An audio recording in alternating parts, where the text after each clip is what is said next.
Go. In everyday life, one is always faced with decisions. Decision-making can be defined as the process of identifying and choosing alternative courses of action.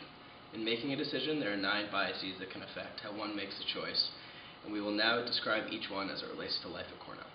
When talking to a friend about the plan she had made for break, she noted how she'd be taking a bus home to South Carolina from Ithaca. Explaining her decision, she mentioned not the financial burden of flying home, but rather the supposed fact that ground travel was safer.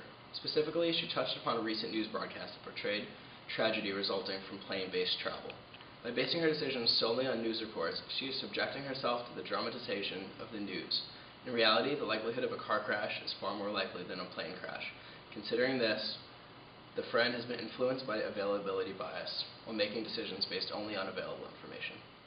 Imagine one of your fraternity brothers staying out late at a party, coming home in the middle of the night, writing a paper in the hours before this paper was due, and getting an A for his excellent work.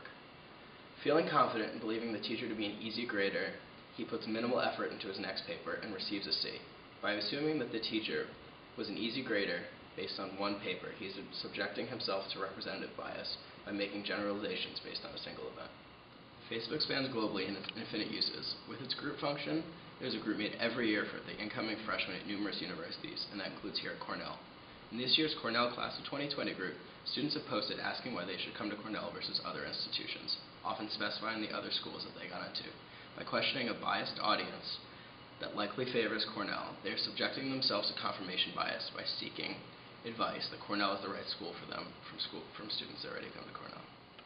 Sunk cost bias is when the money already spent seems to justify your continued spending. For example, every time you enter a dining hall, you need a meal swipe. Although Cornell's dining food is ranked top 10 in the nation, if you eat 3 meals every day at the dining hall, you will soon get tired of it and the food won't taste as good as before. However, when you think about wasting your meal swipe, which means wasting part of your tuition, you continue using your meal swipe and deal with it even though you don't enjoy the meal. Anchoring an adjustment bias is when you are being influenced by an initial figure. For example, negotiating your wage for a summer internship involves this bias. Summer paid internships are very popular and competitive among college students. When you hear a Cornell graduate earning $50 per hour for an internship, you need to negotiate with the company for $15 per hour instead of $10 per hour, which is the average internship wage. They offer a very high price to start negotiations that is agreeably well above the fair value. Because the high price is an anchor, the final price will tend to be higher than if the student had offered a fair or low price. Overconfidence bias is when you're blind to your own blindness. This bias could result in your first failing grade at Cornell. Cornell conducts a swimming test to all incoming freshmen, and you need to pass in order to graduate. Students often underestimate the swim test, as someone who has never swum before is confident that he could easily pass the test. However, this is not true because quite a number of people fail this test. If you have not swam before, I would recommend you to put aside your overconfidence and practice swimming before you come to Cornell. Hindsight bias can be characterized as the knew-it-all-along effect. Here at Cornell, this bias can be quite common when students are found feverishly studying for prelims and finals, in particular when taking practical exams with an answer key in sight. As they go through the exam, any question that stumps them leads to referencing back to the answer key and then saying something along the lines of, "Oh, I knew that one. I'm sure I'll remember it for the exam." However, more often than not, they don't know it, nor do they remember it. This leads to high amounts of regret once the test has begun and they are drawing a blank. Bias is when one shapes how a problem is presented.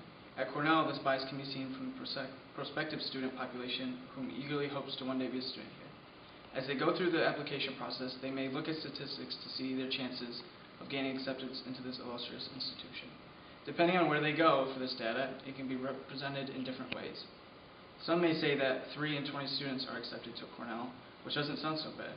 However, that's the same as an 85% rejection rate, which sounds much more or less likely. Escalation of commitment bias is best explained as feeling overly invested in a decision to the end that you refuse to change said decision. At Cornell, this is most often seen with the student athletes who not only go to school full-time, but play on an athletic team as well.